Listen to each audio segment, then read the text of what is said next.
morning. This court is now in session. Bruce Pickett presiding. Thank you. Please be seated.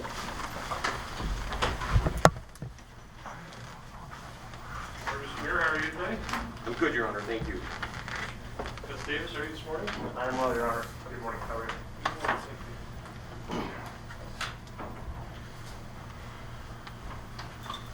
All right. We're going to go on the record in Bonneville County case CR 2020-2607, State of Idaho versus Douglas Taylor. Mr. Taylor is present, along with counsel Mr. Gustaves. The State of Idaho is present, represented by Mr. Alex Muir. We're here today for a scheduled sentencing. We're ready to proceed in this matter, Mr. Gustaves. Yes, Your Honor. Mr. Muir. Yes, we are, Your Honor. I want to talk about a couple of procedural issues. Court received some proposed exhibits, which were letters from Mr. Taylor's family. Any objection, Mr. Muir, to those being received and admitted and attached to the pre-sentence report? No, Your Honor. Any other exhibits? Mr. Muir, I wanted to talk about that too. Your Honor, we had filed some proposed exhibits, was our intent. Our purpose was to have them attached to the PSI. That would be our request if the court does accept those. So with that, Your Honor, I would submit that for the court's consideration. Do you have them, or? I do have copies of them. I did bring copies of them with me. Has the defense seen them? They have. I provided them yesterday, and they have been provided in discovery, Your Honor, to the defense. Okay. Marshal, you can grab these exhibits. Any objection, Mr. Gustaves? No objection, Your Honor. And they are not marked States Exhibits 1, 2, and 3, but, well, they are, Your Honor. So.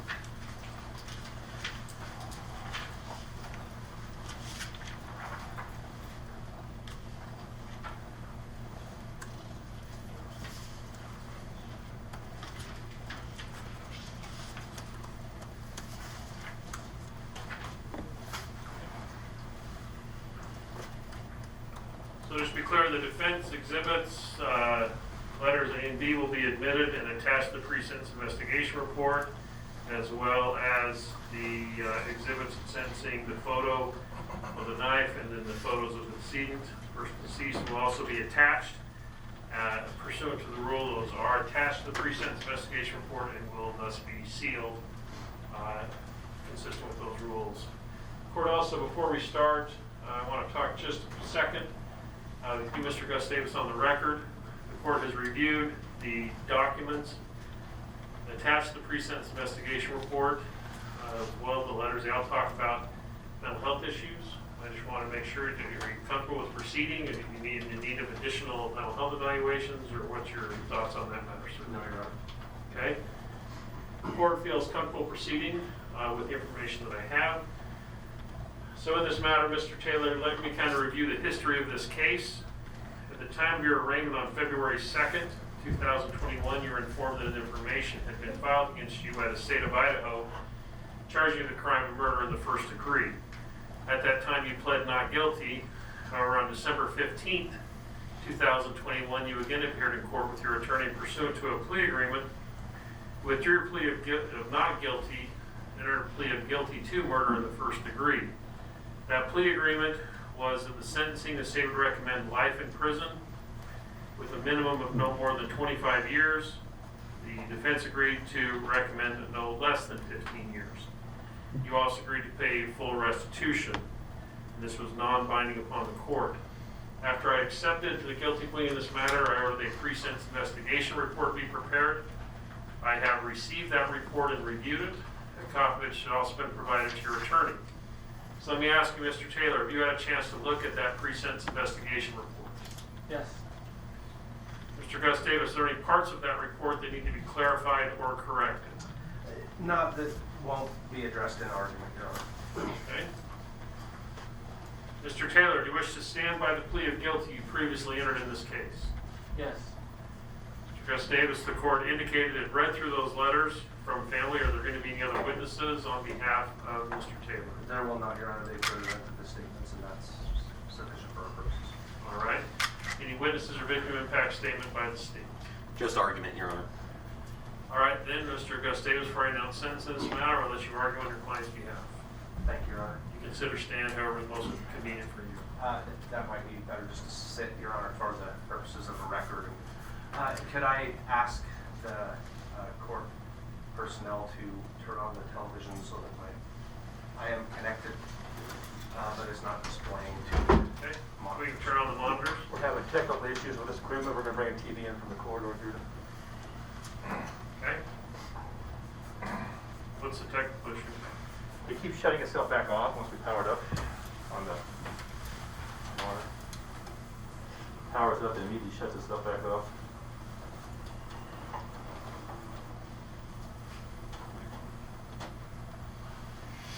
Then we will need to turn that so both the court, so Your Honor can see it as well as attendees. Put it right over here. Let's swap it out with that.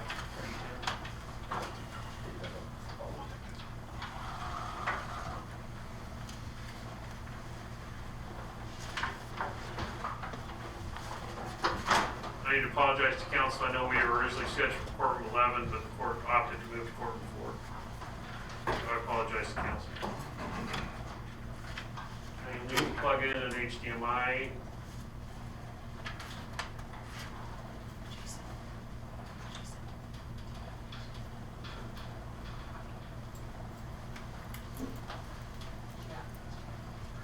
I have that purple one. Yes, I am. But I'm connected to that one. What am I asking?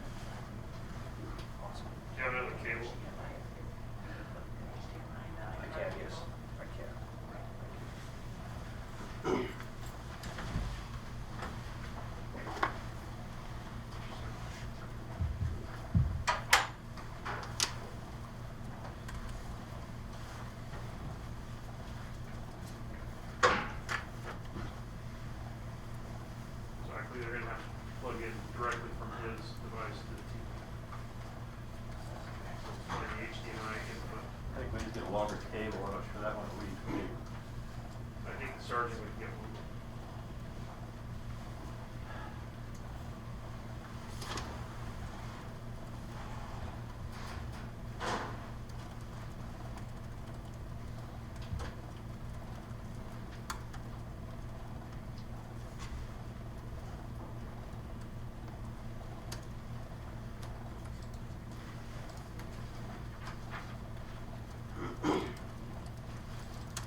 If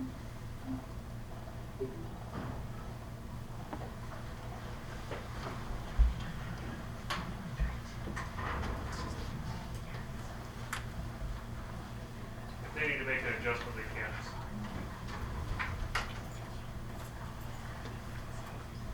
Are they okay? Yeah. Go ahead.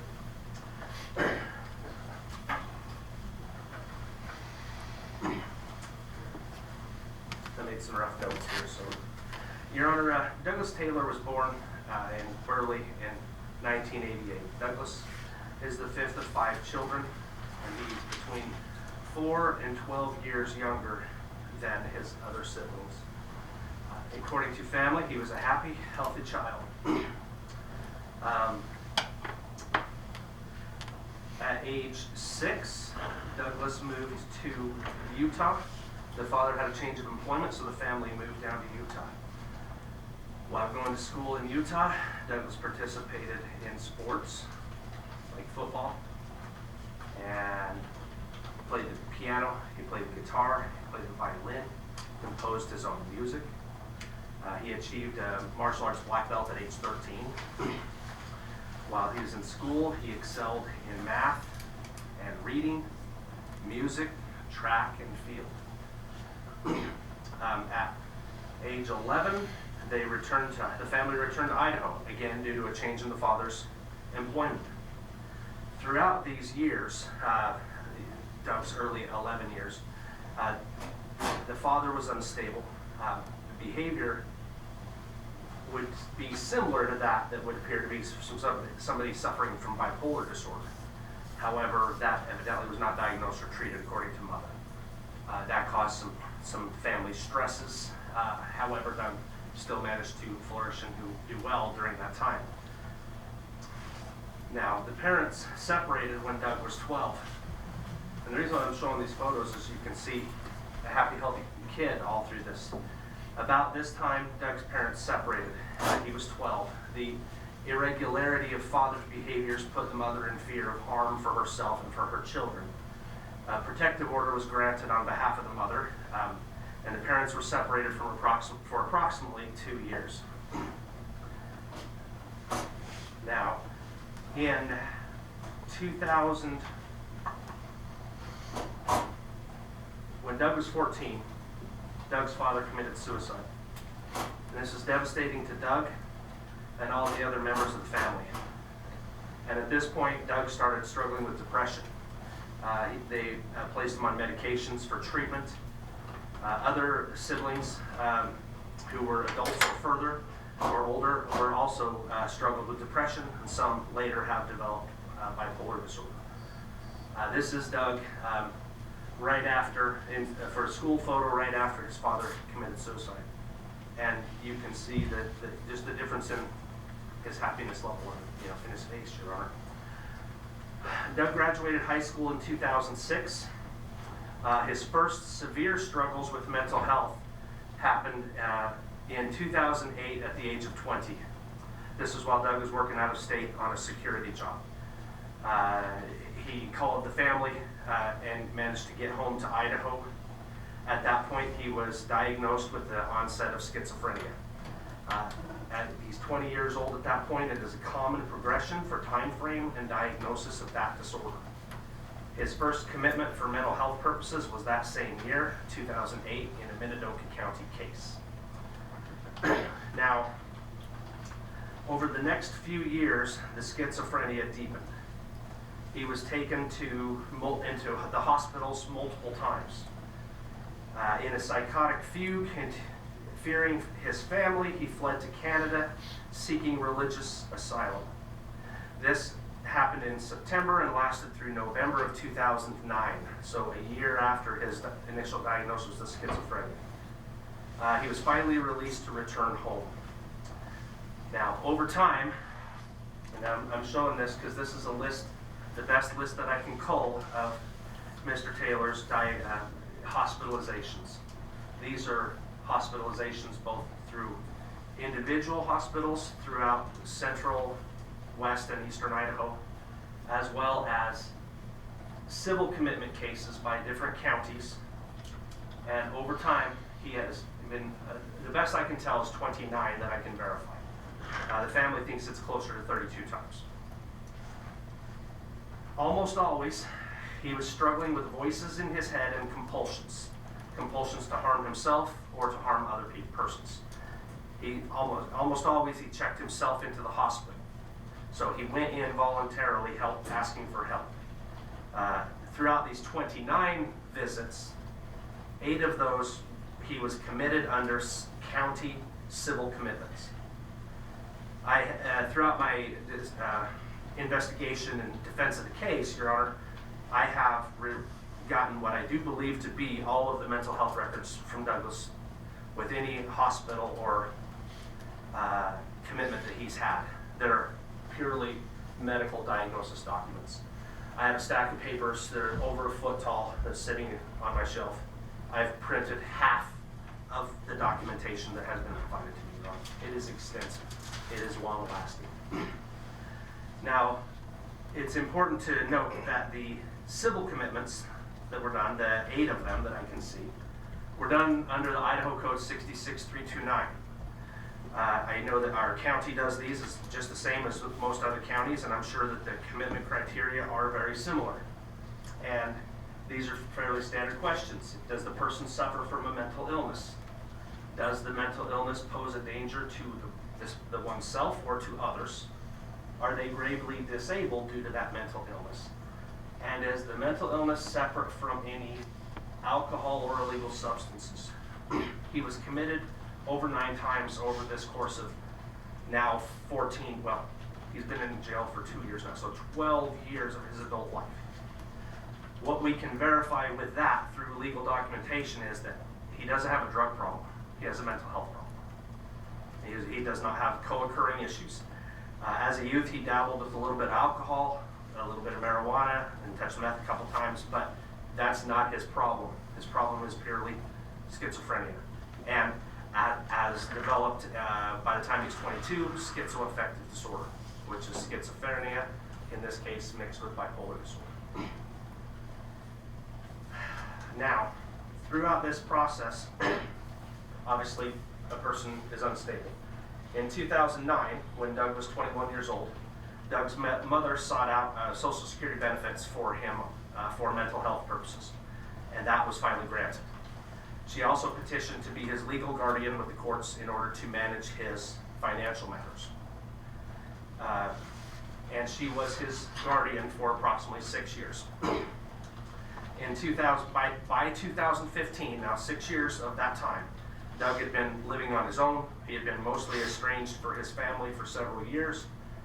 He was unstable with his medications. He was in and out of hospitals, in and out of both hospitals and as well as State Hospital South or State Hospital North. He was unstable in his house. He couldn't maintain a job with his mental health status, and he was essentially rudderless.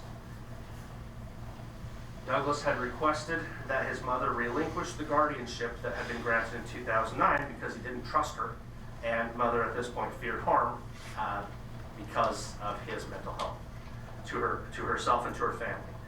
The court appointed a guardian ad litem to address Douglas's concerns to report to the court.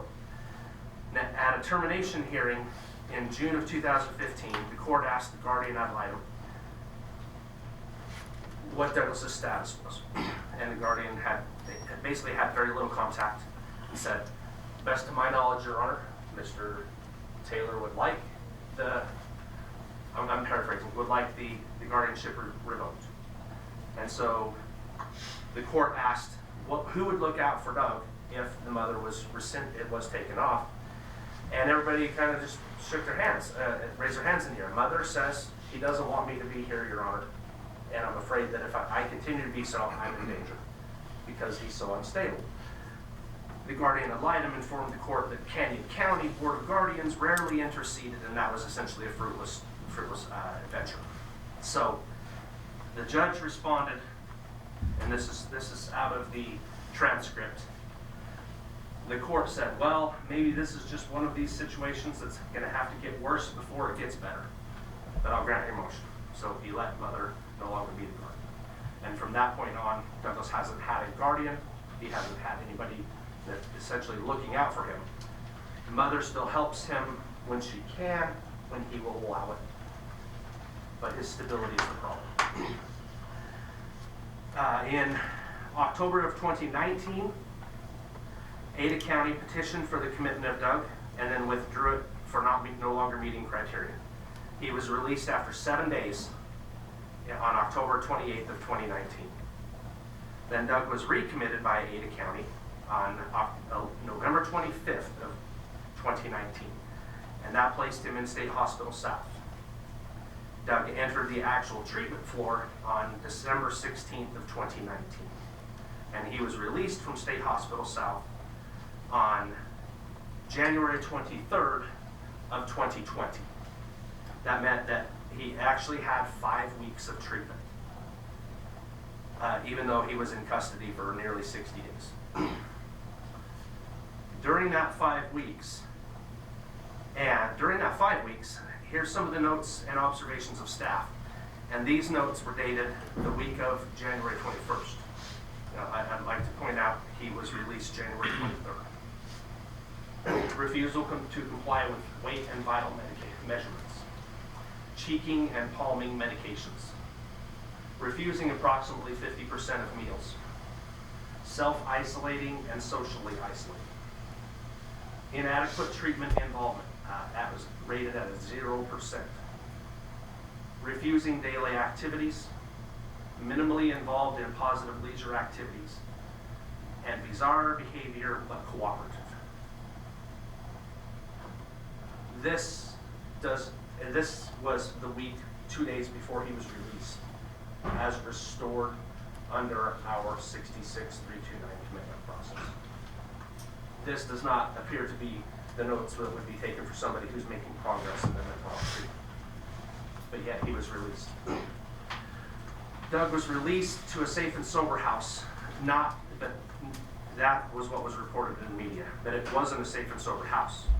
It was a home that had been contracted locally by a owner of a safe and sober house business to house people who had recently been released from State Hospital South. So all the persons in that home struggled with mental health issues. There was no treatment provided in the home. There was no drug testing. There was no real monitoring. A house manager would come to check in a few times a week to see if there's any necessities, like toilet paper, repairs, things like that.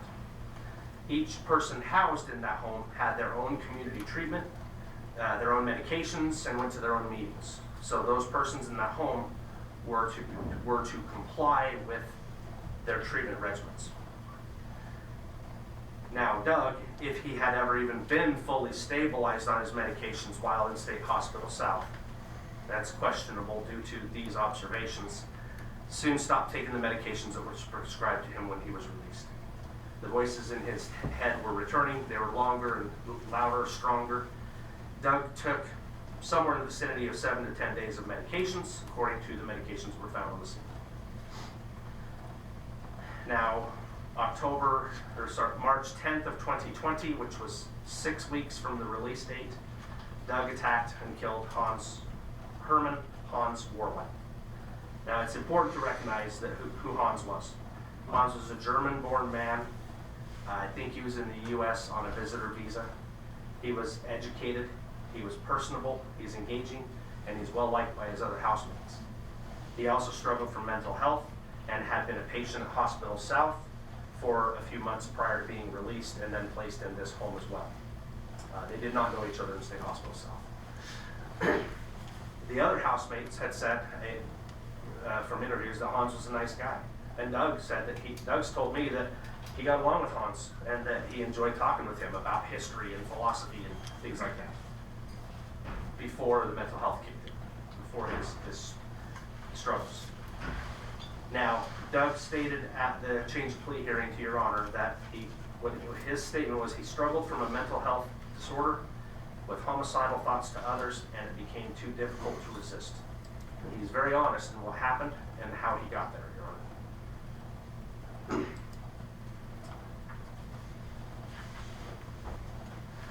Now, we had a hearing regarding Doug's status for competency in this case, Doug was found to potentially be too violent to be for State Hospital South in his current incarnation. The prosecutor at the time, after a contested hearing, stated May 5th of 2020 that the probable cause affidavit, I think, is important. It's showing that prior State Hospital South treatment was not successful. And I think that's also intuitive. The prosecutors recognize that he wasn't, and they're not even mental health experts. That Douglas Taylor had not been restored or properly treated while he was in state hospital. During Doug's interview with law enforcement, he provided a word salad of Nazis and Hitler, cults and secret societies, and all of that should be considered in the context of a psychotic, addled mind. Those statements should not be given any value as they came from the voices in his head. This is a crime that shouldn't have happened. Hans didn't deserve to die. Two families didn't need to lose their family members like this. And the hospitals, and the courts, and the Idaho Department of Health and Welfare have all touched Doug too many times for this to be righteous. Idaho has a deeply flawed structural system for mental health that has allowed these type of cases to put the public at risk. Doug wasn't born mentally ill. He didn't choose to be mentally ill. He is not drug addicted.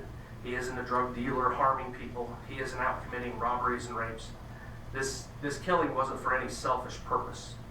But Doug's mental illness is as immutable and inevitable as his Caucasian skin and blue eyes. He didn't choose it, and he can't change it. These last 2 years of the pandemic have been detrimental to people in Idaho and the U.S. and the world in locking people in their homes, isolating them, keeping them from the family. Now imagine being locked inside your own mind with voices urging violence. Now imagine that for 14 years. It's clear that for the past 14 years, Doug has had zero stability, zero supervision to manage his medications and mental health, and has been through a sieve of a system that passes him through Idaho Department of Health and Welfare as quickly as possible in order to alleviate the pressing need for bed space. I'm asking the court to do what Idaho Department of Health and Welfare won't. Give Doug 15 years in prison. In that time, he can have the opportunity of stability, med management, and therapy. For the past 14 years, he hasn't had that. Give the parole board the option to review him at 15 years and to see how he's done. Protect society by placing Doug in a place where he can be monitored, treated, and rehabilitated. Give him the opportunity for treatment and rehabilitation. Incarceration also serves punishment, as Hans cannot be made whole. Nor can Doug fully atone for his actions in a case with such finality. I'm an attorney, I'm a defense, I give advice, but I also am an advocate for my client, Your Honor. Show the public that we need to deter this type of crime.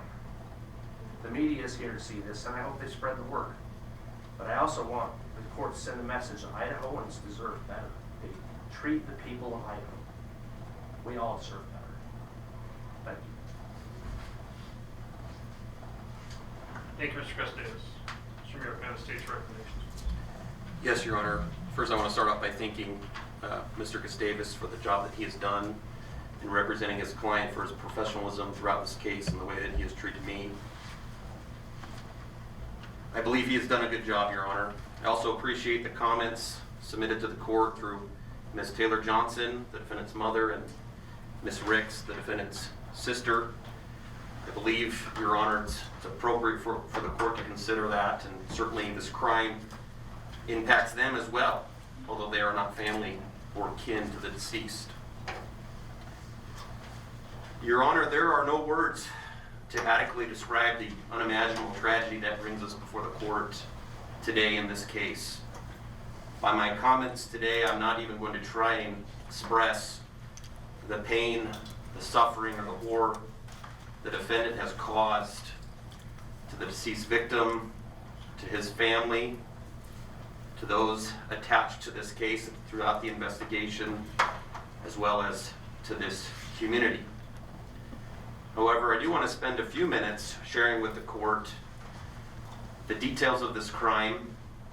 Defense spent a lot of time, Your Honor, discussing the mental illness, which is certainly a component of this case, but it is not the entirety of this case. Your Honor, we're here today because of what occurred in Bonneville County on March 10th of 2020. That's when this case began, nearly 2 years ago.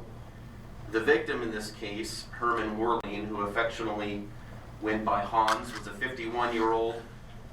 He was 51 years old at the time of his murder. He was originally from the country of Germany, but he held dual citizenship in the United States. He had spent many years residing in Washington, D.C. and worked as a patent clerk. He loved to travel and had spent some time traveling out west, which is what brought him to Idaho. And he had spent some time, a couple of years, living in Idaho. Hans himself was a diagnosed schizophrenic as well as suffered from paranoia, many of the same conditions that the defendant deals with. Those who knew Hans described him as extremely smart, super sweet, and a very nice guy. Hans was very honest and open about his mental illness, and he had a desire to eventually return to Germany, where he owned a home and his family lived, some brothers and a sister. However, as he spent time in Idaho, he did begin to fall in love with this state. At the time that this crime occurred, Hans was living over on 17th Street in Higbee in a home that was an extension of the Andres house. There he lived with a couple of roommates, one of which was the defendant. On March 10th of 2020, at approximately 10:30 p.m., law enforcement was dispatched to that residence based upon a report of a stabbing. Officer Picard with the Idaho Falls Police Department was the first to respond. He contacted one of the roommates, Mr. Medina, upon arrival, and then entered the home. I think it's fair to say that Officer Picard had no idea the situation that he was walking into.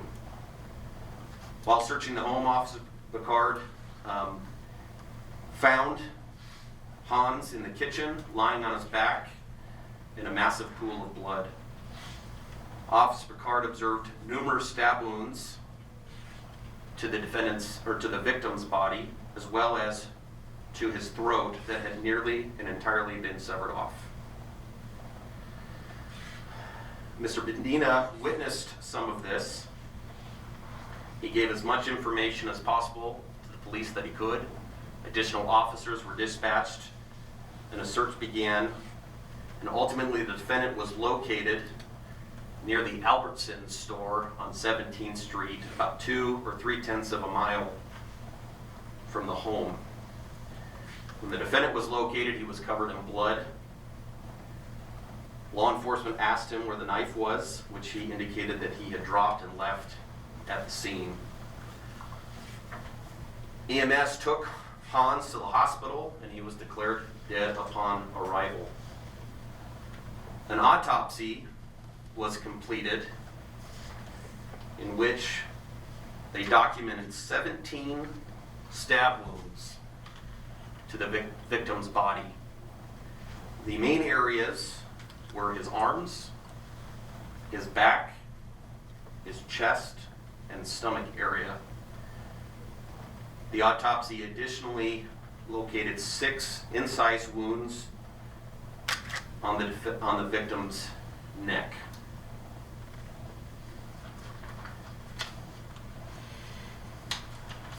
Your Honor's been provided a couple of exhibits that we've admitted, one of which is the murder weapon itself. I think the court can see from that it is a somewhat smaller knife. Would have taken a lot of effort and time for an individual like the defendant to inflict that much damage upon this victim. Additionally, the court can see the extensive wounds to the victim's body, all of which, Your Honor, are extremely aggravating factors in this case. The defendant at the time indicated reasons for doing this, reasons that we now know probably are not true. Something about the victim being a Nazi sympathizer, was trying to start a cult. When law enforcement searched the residence, including the victim's home, there was no sorts of paraphernalia found of that nature. Additionally, speaking with collateral sources, there's nothing to indicate that he was any sort of white supremacist, Nazi sympathizer, or anything of that nature. He just seemed to be a kind, caring man who struggled himself with mental illness. He received disability for that and was trying to make a better life for himself. Your Honor, some things that are also aggravating to the state and concerning in this case is the defendant's penchant for violence. On page 3 of the pre-sentence investigation report, under the criminal history portion, bullet point 4, under minimal criminal history, indicates the defendant, while in custody at the Bonneville County Jail, has spent 75 days in max for attacking another inmate. He also, under bullet point 5, has previous violent behavior while in mental health facilities, feeling violent impulses.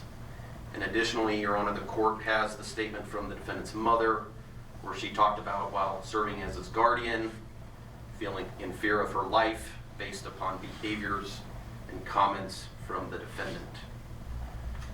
What's also concerning, Your Honor, is at the time of this crime, in searching the defendant's effects, it was clear that he was non-compliant with his medications.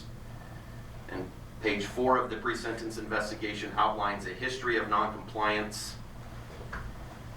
Under the emotional and personal section, bullet point 3 and 4 talks about how the defendant was put on Celexa at age 14, which he took for about 6 months, but then he stopped taking that because he felt he didn't need to, that he had gotten over his depression. And then at age 20, he was put on some different medications, wasn't consistent in taking it, had some good years when taking, bad times when he didn't, and the defendant stated, "I'm more psychotic when I'm not taking my meds." So the defendant has been dealing with these issues, Your Honor, for 14 to 20 years. He certainly is not a stranger to his behaviors and to how he feels when he takes his medication versus when he doesn't. Finally, Your Honor, on page 2 of the pre-sentence investigation report, where the defendant gives his version, this has been after he's been in custody for nearly 2 years, and he's been med compliant. So this is probably one of the most lucid and stable statements that he makes. He talks about this crime. For several years prior to my killing of Hans, I had been having thoughts of killing other people or humans. However, leading up to the killing, I was more sure that I would kill this time. I bought a knife, intending to use it on someone in a lethal manner. The day of my crime, I planned my method to first disable the arms of my victim with the knife, then to injure him, then to execute him once he would be on the ground defenseless. So I followed through that night. I stabbed and slashed Hans until I was satisfied that he would die of his wounds. Especially, I knew he wouldn't survive having the throat slashed.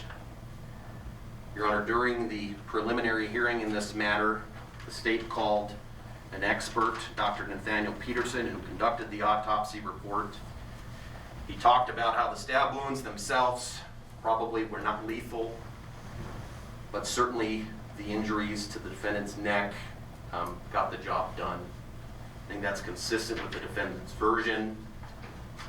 Your Honor, I think it's clear, both from the evidence and from the defendant's statements, that this crime was premeditated, that it was carried out in cold blood. There is no evidence, and I think the defense would acknowledge that there is nothing that the victim in this case did to provoke this attack. He certainly didn't deserve to do this.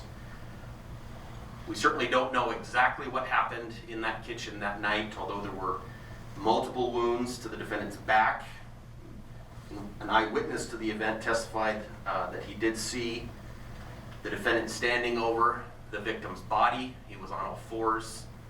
He begged for his life, and the defendant began severing the man's neck and cutting his neck, ending his life. This crime is extremely egregious, personal, and violent, and heinous. I think it deserves extreme punishment from this court.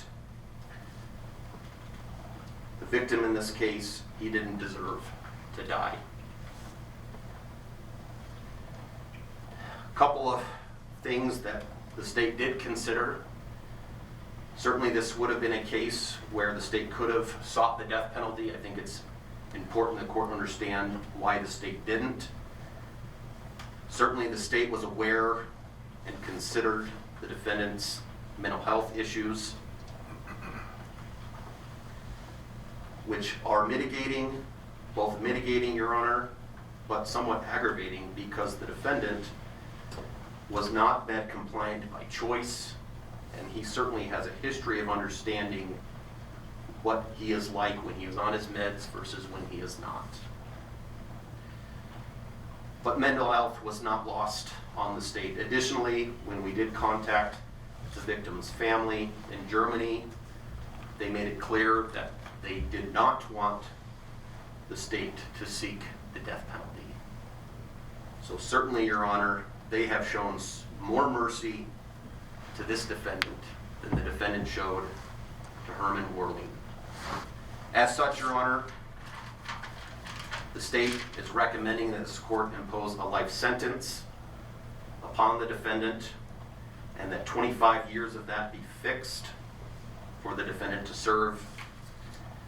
Additionally, Your Honor, we are requesting restitution in this matter for the amount of $3,155 to be paid to the Buckmiller Hans Funeral Home, to be paid to Crime Victims Comp for covering those funeral costs.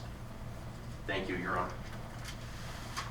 Thank you, Mr. Mayor. Mr. Gustaves, any objection to the $3,155? No objection, Your Honor. Mr. Taylor, before I impose sentence in this matter, I will give you the chance to address the court. You are not required to say anything, nor do I hold it against you in any way if you choose not to exercise your right of allocution or your right to address the court. Or if you do wish to address the court, I would give you that opportunity. Is there anything you'd like to say, sir, to the court? No, Your Honor. Are you satisfied with the representation of your attorney? Yes, Your Honor. Mr. Gustaves, is there any legal reason why I should not sentence the defendant today? No, Your Honor. Mr. Taylor, based upon your pleas of guilty, it is judgment of this court that you are guilty of the crime of murder in the first degree. I have carefully reviewed the record in this matter. I have read through the letters, I have read through the reports, I've read through the pre-sentence report. Listened very carefully to the argument of your counsel, as well as the argument of the state. This is a horrific case. It's also a horrifically sad case. I distinguish that because I think your attorney has laid out, and I'm going to be addressing those issues, the mental health issues. But the state has also laid out the heinous nature of this crime and the premeditation that went into that.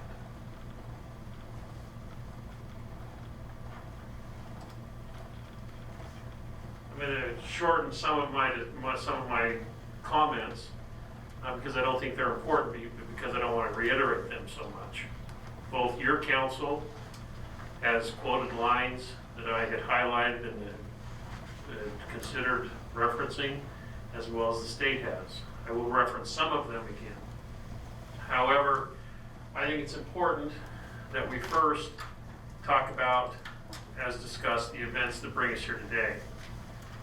Both your attorney talked about that in the state, but on page 1 of the pre-sentence investigation report, it talks about how a 911 call had been received regarding a stabbing on a residence in Higbee Avenue.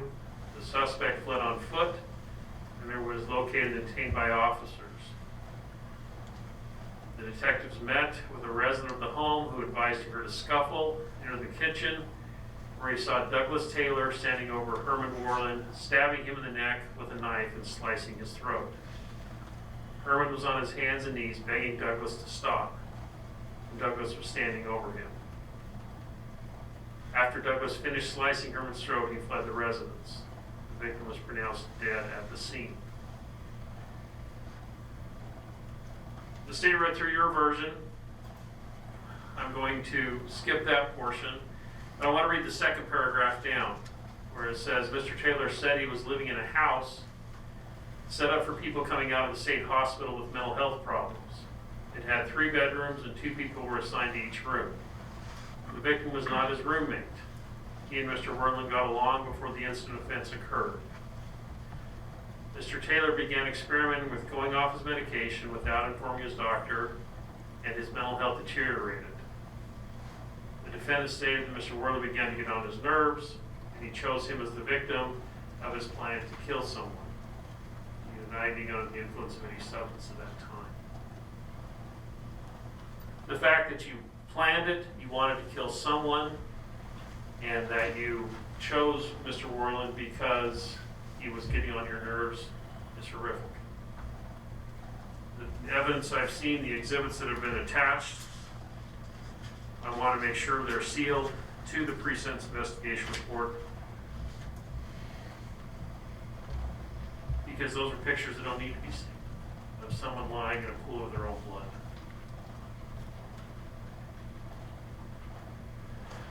Howard, to address the horrifically sad, I think, frankly, your mom puts it best. I want to refer to a part of her letter where Mr. Gustaves kind of laid out the history of your mental health issues, your commitments, and struggles, and her struggles. I'm not going to reiterate those, but I thought this paragraph, where she discusses you, was very telling.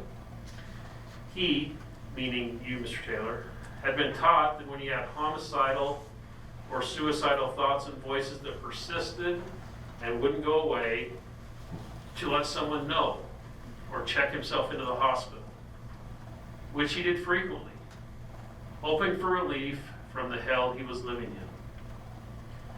He was usually let out of the hospital in a week to 14 days, so heavily medicated he could hardly do anything.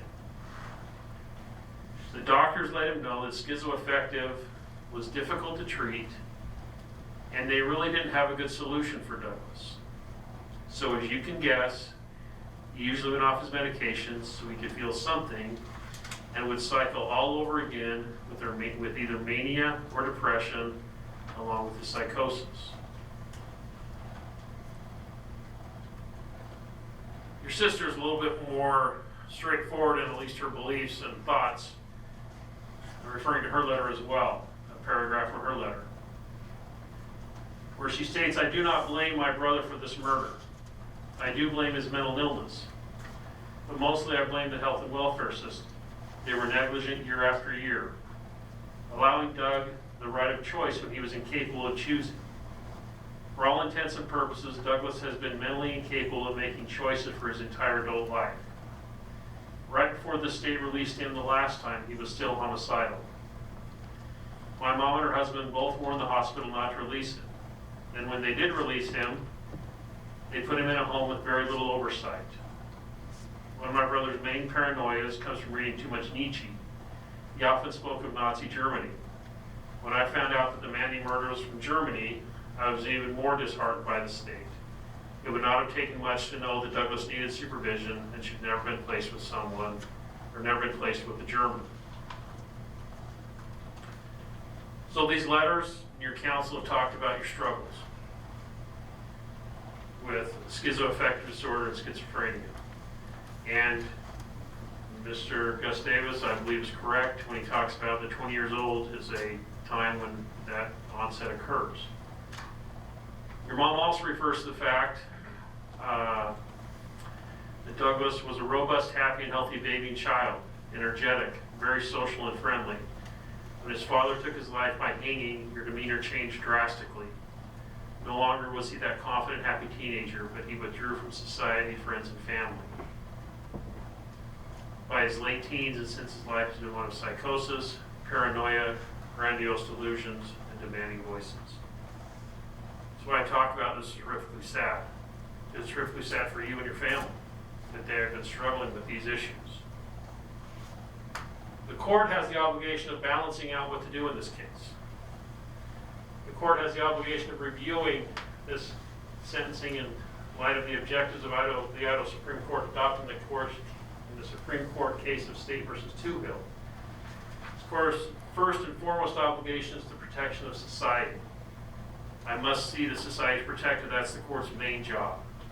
Second is deterrence of you and of others from committing this type of crime. It is indicated it's a horrific crime that cannot be stood for in our society. I must see your rehabilitation and consider that, and must consider punishment or retribution for wrongdoing. Ultimately, in this case, and this is coming from the reports that were attached to the pre-sentence investigation report from the 1925-24 evaluations, where it talks about without some form of treatment, it's likely this individual will continue to struggle with symptoms and problems may increase. In your case, you were experimenting with going off your medications. You had been taught to, when you were having those homicidal and suicidal thoughts, to check yourself into the hospital. You chose not to. I recognize the long history of doing that. Counsel talks about 29 times. The family thinks over 30 times. But this time you chose not to do it. You chose not to check yourself in, but instead you chose to purchase a knife. You chose to kill someone, and that someone happened to be your roommate. Sadly, it appeared to be a roommate that you got along with. It just became such that he was the target that you wanted to kill. So based on all these factors and considering the criteria of where we are, it's going to be the judgment of this court to be sentenced to the custody of the Idaho Department of Corrections as follows. For a life sentence with a minimum term of 27 years, it will need to be served. In order this run concur with anything else, in order a fine in this case of $5,000, standard court costs and payments into the Victims Relief Fund, restitution in the amount of $3,155 to be paid to crime victims' compensation, reimbursement from the county for public defender service in the amount of $500. In order that you be given credit for time served in this matter, and also ordered that certainly you have all access to treatment facilities available by the Idaho Department of Corrections. Let me advise you of the right to appeal the Idaho Supreme Court for this judgment of conviction. You have a right to represent a by attorney in that appeal if you cannot afford one. One will be appointed for you public expense. However, you only have 42 days from today's date to appeal that. You also may have rights under Idaho Criminal Rule 35 if you feel the sentence was illegal or unduly harsh. You have 120 days for that. You also may have rights under the Idaho Uniform Post-Conviction Relief Act. Such an action must be filed within 1 year from the date that your right to appeal expires. If you have any questions about those rights, please consult your attorney. You have an advice. The court will attach the exhibits to the pre-sentence investigation report, and pursuant to the rules, those will be sealed. Anything else at this time, Mr. Mayor? Nothing from the State, Your Honor. Thank you. Mr. Gustaves. No, Your Honor, thank you. All right. Mr. Taylor, order you to be remanded back to custody of the Sheriff's Office for execution of the sentence.